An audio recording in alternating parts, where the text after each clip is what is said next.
Chapter 8.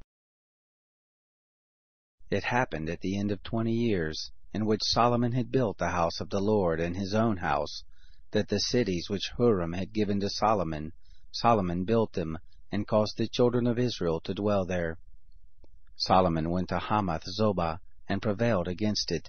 He built Tadmor in the wilderness, and all the store cities which he built in Hamath.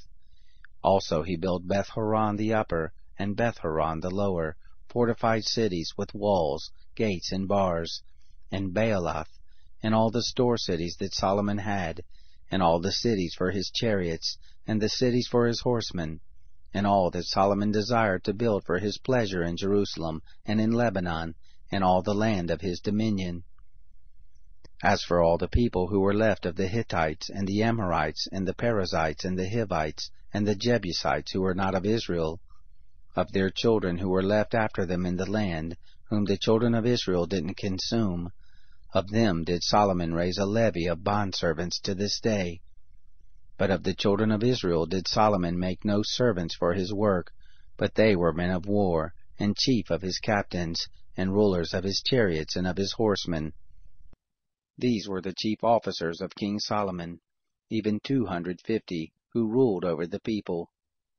Solomon brought up the daughter of Pharaoh out of the city of David to the house that he had built for he said, My wife shall not dwell in the house of David king of Israel, because the places are holy, whereunto the ark of the Lord is come.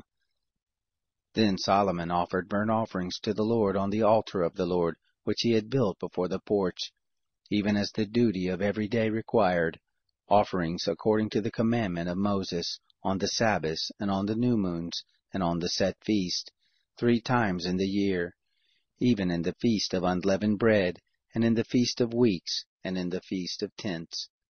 He appointed, according to the ordinance of David his father, the divisions of the priests to their service, and the Levites to their offices, to praise and to minister before the priest, as the duty of every day required. The doorkeepers also by their divisions at every gate, for so had David the man of God commanded. They didn't depart from the commandment of the king to the priests and the Levites concerning any matter, or concerning the treasures. Now all the work of Solomon was prepared to the day of the foundation of the house of the Lord, and until it was finished. So the house of the Lord was completed.